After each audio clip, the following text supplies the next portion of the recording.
लंबे वक्त के इंतजार के बाद आखिरकार भाजपा को नितिन नबीन में अपना नया राष्ट्रीय अध्यक्ष मिल चुका है। नितिन नबीन भाजपा के वरिष्ठ नेता हैं और बिहार सरकार में मंत्री भी रह चुके हैं। नितिन नबीन अब भाजपा की रणनीति, चुनावी तैयारियों और संचालन में बड़ी भूमिका निभाएंगे। सबसे ज्यादा गौर करने वाली बात तो ये है कि ये पद संवैधानिक या सरकारी नहीं है, फिर भी नितिन नबीन को बहुत अच्छी सुविधाएं मिलेंगी।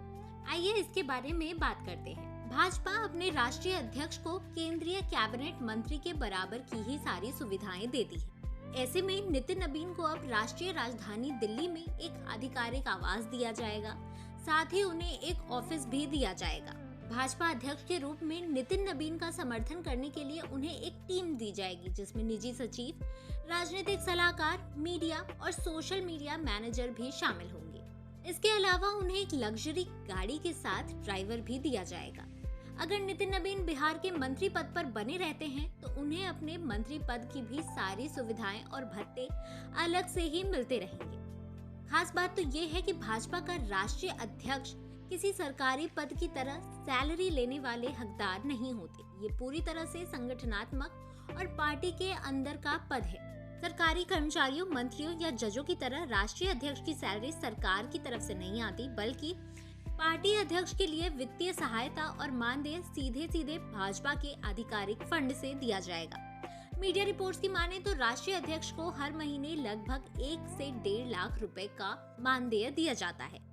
हालांकि पार्टी की ओर से कभी भी इसकी आधिकारिक पुष्टि नहीं की गई है, लेकिन भाजपा अध्यक्ष के रूप में नितिन नबीन को ये सारी सुविधाएं दी जाएंगी। इसके साथ ही राष्ट्रीय अध्यक्ष को कड़ी सुरक्षा भी दी जाती है।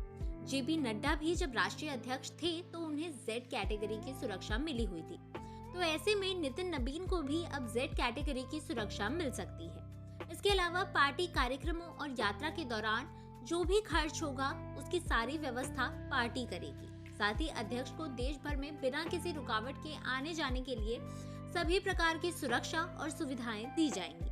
इसलिए अब नितिन नबीन को सिर्फ संगठनात्मक जिम्मेदारी नहीं दी गई है, बल्कि उन्हें केंद्रीय मंत्री के बराबर की सुविधाएं, एक समर्पित टीम, सुरक्षा और इसके साथ साथ यात्रा की भी सारी व्यवस्था दी गई है।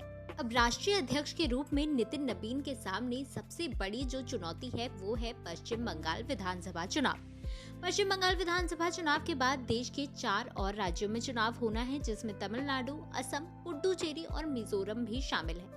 तो ऐसे में देखना ये होगा कि क्या नितिन नबीन अपनी इस पहली परीक्षा को पास कर पाते हैं या नहीं, क्योंकि राष्ट्रीय अध्यक्ष के रूप में ये ऐसा पहला दौर होगा जब वो अपने संगठनात्मक कौशल को साबित करने के लिए सामने आएंगे।